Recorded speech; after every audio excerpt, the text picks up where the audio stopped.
अस्सलाम वालेकुम dear student. आज के लेक्चर के अंदर हम डिस्कस करेंगे इंक्रीमेंट ऑपरेटर और डिक्रीमेंट ऑपरेटर को। आज का हमारा जो टॉपिक इंक्रीमेंट और डिक्रीमेंट ऑपरेटर है, ये बहुत ही सिंपल टॉपिक है, लेकिन बहुत जगह इसका यूज़ किया जाता है। तो इसका बेसिक सा कंसेप्ट अगर हमें समझ होगा तो हम आगे इसे बेहतर तरीके से यूटिलाइज कर पाएंगे। तो सबसे पहले ये इंक्रीमेंट ऑपरेटर और डिक्रीमेंट ऑपरेटर का सिंबल क्या है और ये किस पर्पज़ के लिए यूज़ होते हैं, इनको देख लेते हैं। तो अगर हम इंक्रीमेंट ऑपरेटर, और ये एक और बात भी याद रखिएगा, इनको यूनरी ऑपरेटर्स भी कहते हैं। ठीक है, टाइप्स ऑफ ऑपरेटर की अगर बात की जाए तो ये कौन से ऑपरेटर्स हैं? Unary operator. और यूनरी ऑपरेटर वो होते हैं जो सिंगल ऑपरेंड के साथ काम करते हैं। ठीक है, अभी आपको ये बात समझ भी आ जाएगी। तो इंक्रीमेंट ऑपरेटर का जो सिंबल है वो ये प्लस 2 बार यानी, और डिक्रीमेंट ऑपरेटर का ये सिंबल है यानी माइनस आपने 2 बार लगाने हैं। अब ये जो इंक्रीमेंट ऑपरेटर है ये एक का एडिशन करता है, यानी आपकी एक्चुअल वैल्यू में एक क्या हो जाता है, ऐड हो जाता है। इसी तरह जो डिक्रीमेंट ऑपरेटर है ये 1 की सब्ट्रैक्शन करता है, यानी आपका एक जो है वो क्या हो जाता है, माइनस हो जाता है आपकी एक्चुअल वैल्यू में से। फॉर एग्जांपल एक्स की वैल्यू क्या है आपके पास 10 सपोज करें, और आप यूज़ करते हैं ये इंक्रीमेंट ऑपरेटर।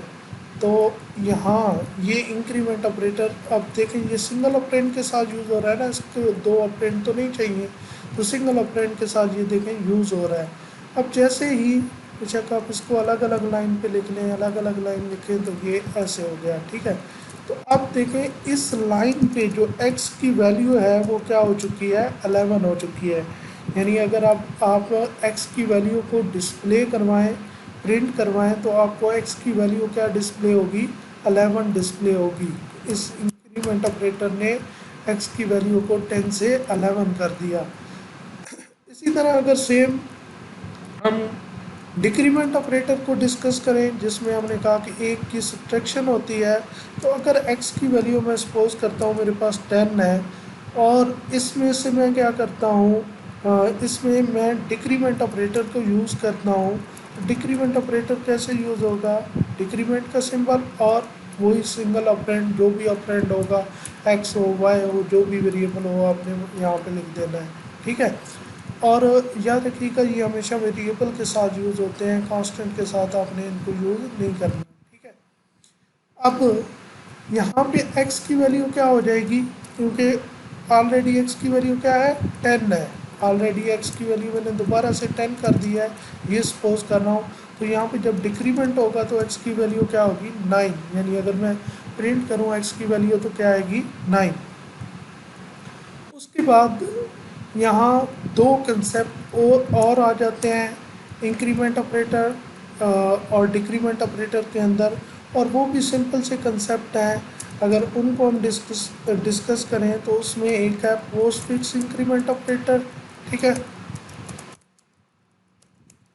और इसी तरह एक है प्री फिक्स इंक्रीमेंट ऑपरेटर। और अगर आप इनमें से एक भी समझ जाते हैं पोस्ट फिक्स इंक्रीमेंट ऑपरेटर में से, या pre fix, sorry, increment operator post fix और प्री फिक्स या डिक्रीमेंट ऑपरेटर में से एक समझ आ जाए तो दूसरा ऑटोमेटिकली समझ आ जाएगा। जस्ट एक में एक का एडिशन हो रहा है तो दूसरे में क्या हो रही है, सब्ट्रैक्शन हो रही है। ठीक है, इसी तरह डिक्रीमेंट ऑपरेटर में भी ये दोनों हैं। अब इनका जो सिंबल है, दोनों का सिंबल सेम रहेगा। सिंबल इसमें भी यही रहेगा, इसमें भी यही रहेगा। अब हमें कैसे पता चलेगा कि ये पोस्ट फिक्स इंक्रीमेंट ऑपरेटर है या प्री फिक्स है, सिंबल भी एक जैसा है। तो उसका एक आसान सा हल है, और उसका एक बेहतरीन जो सलूशन है याद रखने का, आपने पोस्ट फिक्स को याद रखना है पोस्ट पेड से, और प्री फिक्स को याद रखना है प्री पेड से। यानी जैसे पोस्ट पेड सार्फिन जो होते हैं, जैसे यू, टेलीनॉर और जैज़ वगैरह के, तो ये क्या करते हैं, पहले सर्विसेज यूज़ करते हैं, यानी कॉल, एसएमएस और इंटरनेट की सर्विसेज यूज़ करते हैं, और बाद में इनका बिल आता है और बाद में इनको पे करना पड़ता है। और प्री पेड सर्फिंग जो होते हैं, इन्होंने पहले रिचार्ज करना होता है और बाद में ये क्या करते हैं, सर्विसेज यूज़ करते हैं, कॉल, एसएमएस। तो बिल्कुल पोस्ट फिक्स इंक्रीमेंट ऑपरेटर में पहले पुरानी वैल्यू को यूज़ किया जाता है और बाद में एक का इंक्रीमेंट किया जाता है, और उसका सिंबल ऐसे सिंबल सेम है, जस्ट क्या किया जाता है, उसको ऑपरेंड के बाद यूज़ किया जाता है। यानी ऑपरेंड के बाद अगर इंक्रीमेंट का ऑपरेटर का सिंबल आएगा तो ये रिप्रेजेंट किसको कर रहा होगा, ये रिप्रेजेंट कर रहा होगा पोस्ट फिक्स को।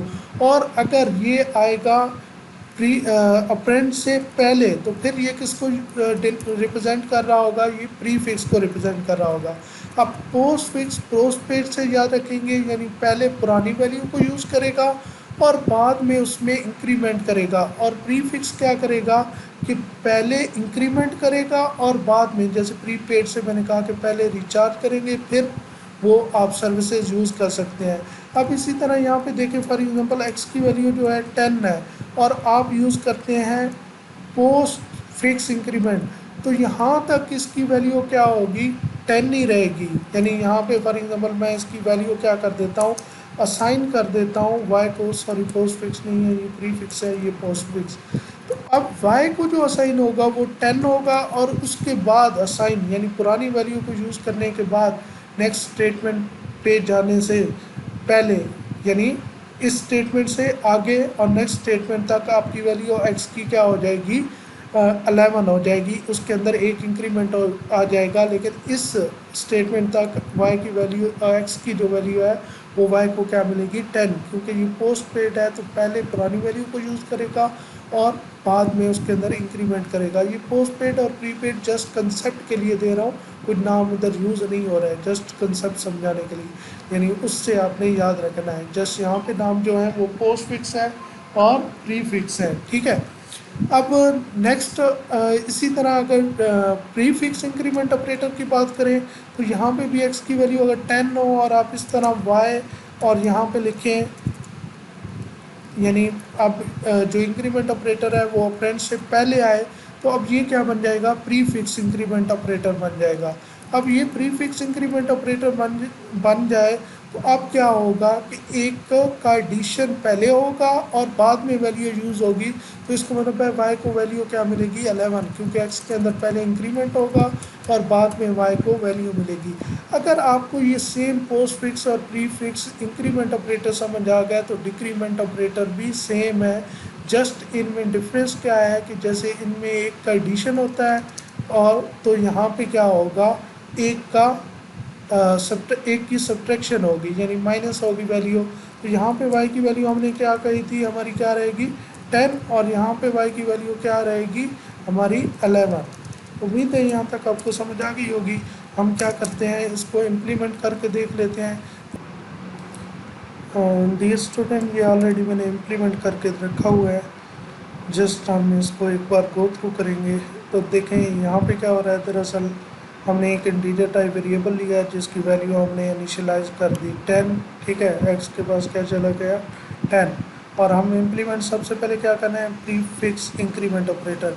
ये स्लैश एन यहाँ पे याद रखिएगा न्यू लाइन के लिए यूज़ हो रहा है, ठीक है। ये डिस्प्ले नहीं होगा स्क्रीन पे, बल्कि इसकी जगह क्या होगी, न्यू लाइन डिस्प्ले होगी, मतलब न्यू लाइन पे आएगा डेटा जो नेक्स्ट आएगा। जैसे हम एल एन यूज़ करते हैं वैसे हम स्लैश एन भी यूज़ कर सकते हैं, ठीक है। अब यहाँ पे क्या होगा, एक एल एन की वजह से न्यू लाइन आएगी और एक स्लैश एन की वजह से आपको डिफरेंस नज़र आएगा। नेक्स्ट अब यहाँ पे क्या हो रहा है कि हमने प्री फिक्स इंक्रीमेंट ऑपरेटर को यूज़ किया, तो प्री फिक्स इंक्रीमेंट ऑपरेटर में वो याद रखिएगा कि पहले इंक्रीमेंट करेगा और बाद में वैल्यू को यूज़ करेगा। तो यहाँ पे 10 के बजाय क्या वैल्यू डिस्प्ले होगी, इंक्रीमेंट होने के बाद 11, और यहाँ पे जस्ट एक्स की वैल्यू अपडेटेड वैल्यू को डिस्प्ले करवाया गया है, तो इसके बाद भी एक्स की वैल्यू क्या डिस्प्ले होगी 11। इसी तरह इसके बाद मैंने इम्प्लीमेंट किया है प्री फिक्स डिक्रीमेंट ऑपरेटर, लेकिन एक्स की वैल्यू मैंने दोबारा 10 कर दी है। तो अब प्री फिक्स यहाँ पे डिक्रीमेंट ऑपरेटर जब यूज़ होगा, इस प्लस को आपने याद रखना है, ये कंकेटिनेशन के लिए है।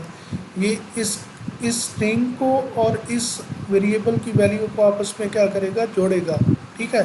इस प्लस का और कोई पर्पज़ नहीं है, ये जावा के अंदर कंकेटिनेशन के लिए यूज होता है।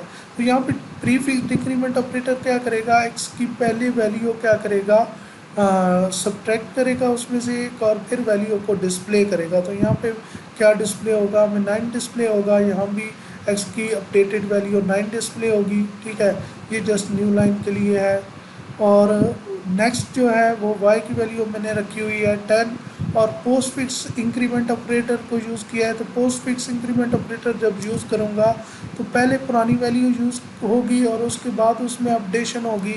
तो इसका मतलब है y की पुरानी वैल्यू 10, तो यहाँ पे 10 डिस्प्ले होना चाहिए, और उसके बाद यहाँ जब y की वैल्यू डिस्प्ले होगी तो वो क्या होगी, 11 होगी, क्योंकि इसके बाद यहाँ y के अंदर क्या हो जाएगा, इंक्रीमेंट हो जाएगा।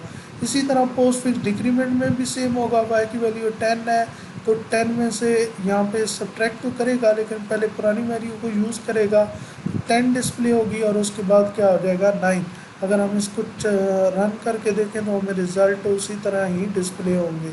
जैसे देखें, सबसे पहले प्रीफिक्स इंक्रीमेंट ऑपरेटर तो 11 और 11, इसी तरह पोस्ट फिक्स डिक्रीमेंट ऑपरेटर में 9 9। अगर पोस्ट फिक्स इंक्रीमेंट ऑपरेटर में देखें तो 10 और 11। ठीक है, पहले 10, पहले इंक्रीमेंट नहीं हुआ, पहले पुरानी वैल्यू यूज़ हुई है और बाद में इंक्रीमेंट। इसी तरह पोस्ट फिक्स डिक्रीमेंट में देखें तो पहले क्या हो, पहले पुरानी वैल्यू डिस्प्ले हुई है और बाद में डिक्रीमेंट होके न्यू वैल्यू, हमें अपडेटेड वैल्यू डिस्प्ले हुई है। यहाँ तक उम्मीद है आपको समझ आ गई होगी। किसी किस्म का कोई क्वेश्चन हो तो आप पूछ सकते हैं। थैंक यू सो मच, ख्याल रखिएगा, अल्लाह हाफिज़।